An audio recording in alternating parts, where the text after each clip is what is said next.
मुबशर साहब, इस वक्त तमाम तर जो नज़रें हैं वो डेफिनेटली फ़ौज पाकिस्तान पर हैं। अगर लोग पुरसकून तौर पर सो रहे हैं तो इस वक्त उनको मालूम है कि फ़ौज पाकिस्तान सरहदों की हिफाजत कर रहे हैं। और अब शायद जज्बात बहुत ज़्यादा हैं, जब से 31 लोग शहीद होते हैं, बच्चे, औरतें, बुज़ुर्ग, तो लोगों के जज्बात मजरूह होते हैं और वो फिर देखते हैं फ़ौज पाकिस्तान की तरफ। आपको क्या लगता है, आपकी क्या अंडरस्टैंडिंग है, आपकी क्या कैलकुलेशन है? आपको लगता है कि जिस तरह से वज़ीर आज़म ने भी वाज़े किया है कि खुमियाजा भुगतना होगा और फ़ौज पाकिस्तान ने भी कहा है कि ये हम डिसाइड करेंगे, आगाज़ तो आपने किया है, ख़त्म हमने करना है, आपको लगता है कि अगले आने वाले चंद घंटों के अंदर कोई ऐसी हैपनिंग एक्सपेक्टेड है? बिस्मिल्लाहिर्रहमानिर्रहीम जी, थैंक यू वेरी मच। आपने मुझे मदऊ किया अपने चैनल के ऊपर। As far as my personal सोच है वो ये है कि अभी तक खुमियाजा भुगता देना चाहिए था इंडिया को।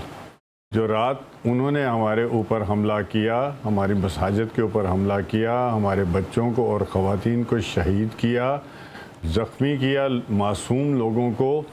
हमारी अफ़वाज पाकिस्तान में इतनी सलाहियत है, हमारी एयर फोर्स में इतनी सलाहियत है कि वो जो रात वाला एक्शन है वो इससे भी डबल, ट्रिपल या 4 टाइम्स होता तो अभी इस वक्त तक इंडिया जो है आलमोस्ट मर चुका होता इसी धचके के साथ। और जो मोदी ने एक ये जाली ड्रामा बना के, और जैसे गंडापुर साहब ने फरमाया है, इसकी प्रेडिक्शन बहुत पहले से हो चुकी हुई थी। तो मोदी को पता चल जाता कि मैंने पहला ही स्टेप उठाया है और मैं उसमें बड़ी बुरी तरह नाकाम हुआ हूँ। अभी बाकी ये है कि अभी आज की रात भी है, कल की भी है, और हमारे पास बहुत ही ज़्यादा लीवरेज है क्योंकि हिंदुस्तान पे दर पे बैनुल-अक़वामी जो क़वायद ज़वाबित हैं, जो कानून हैं, उनकी धज्जियाँ बिखेर रहा है। पानी को उसने बतौर हथियार इस्तेमाल किया। बाकी तो आप छोड़ें, ये जब भी होते हैं हालात टेंस होते हैं कौमों के दरमियान, तो ये डिप्लोमेटिक रिलेशंस और फ़्लाइट्स बंद करना, ये सारा चलता है। पानी को हथियार के तौर पर इस्तेमाल करना, और उसके बाद आज जो नीलम जेलम पर जो उन्होंने फायर किए हैं या रॉकेट्स दागे हैं वो भी गैर कानूनी, और उसके बाद जो सिविलियन ठिकानों पर हमले किए हैं। BBC की अगर आप रिपोर्ट सुने तो वो कहते हैं कि साल से इन जगहों के ऊपर कोई इस तरह की कार्रवाई नहीं हो रही थी। एक जगह के ऊपर बच्चों के स्कूल थे, हॉस्पिटल के तौर पर वहाँ बिल्डिंग्स थी, मसाजिद थी, दूसरी जगह पर भी उसी तरह थी। तो ये सारी चीज़ें होने के बावजूद हमें किस चीज़ का इंतज़ार है? हमें फौरी तौर पर, चलें रात बीत गई, आज की रात अभी इसी वक्त मैं अगर रिकमेंड करूँगा बड़ी स्ट्रॉन्गली अफ़वाज पाकिस्तान को और हुकूमत पाकिस्तान को कि वो हिंदुस्तान को इस तरह मौका ना दें। क्यों?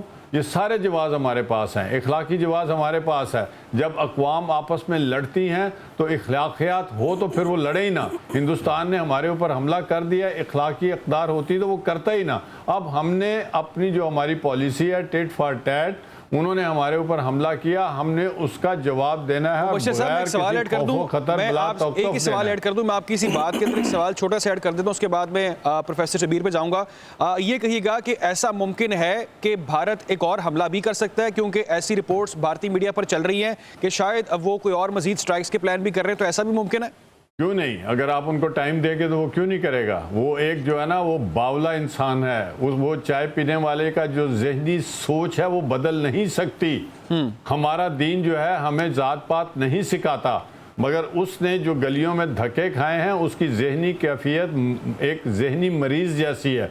अभी देखें हमारे, तो मैं अभी अपने शहर से आया हूँ और दूसरे शहरों से भी यही इतलात आ रहे हैं कि हमारी आवाम जो है वो मज़े से गलियों में, बाज़ारों में इंजॉय कर रही है, लड़ाई के ऊपर बातें हो रही हैं। और उस मोदी ने पूरे जो उसके 200 से ज़्यादा अजला हैं इंडिया में, उसमें उसने सिविल डिफेंस की एक्सरसाइजेज, सायरन बजाने शुरू कर दिए हैं। अपनी कौम को वो खौफजदा कर चुका हुआ है। तो इससे क्या अंदाज़ा लगता है कि उस लीडर की या उस आदमी की जो है वो ज़हनी कैफियत क्या है। और वो फिर ये कहता है कि मेरी जहनीत है कि मैं एक एक से चुन कर बदला लेता हूँ। वो तो तुम्हारी जहनीत जब गुजरात में तुम वज़ीर आला थे उसी वक्त पता चल गई थी, जब तुमने मुसलमानों को कत्लो गारत की थी और तुम बुचर कहलाए थे, और अमेरिका जैसे मुल्क ने भी तुम्हारा दाखिला बंद कर दिया था।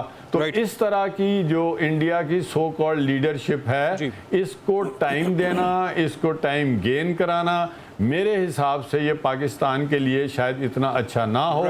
फौरी तौर पर फौरी तौर Respond पर करना रिएक्शन चाहिए। की ठीक है। एक और बड़े एक्शन की ज़रूरत है। राइट।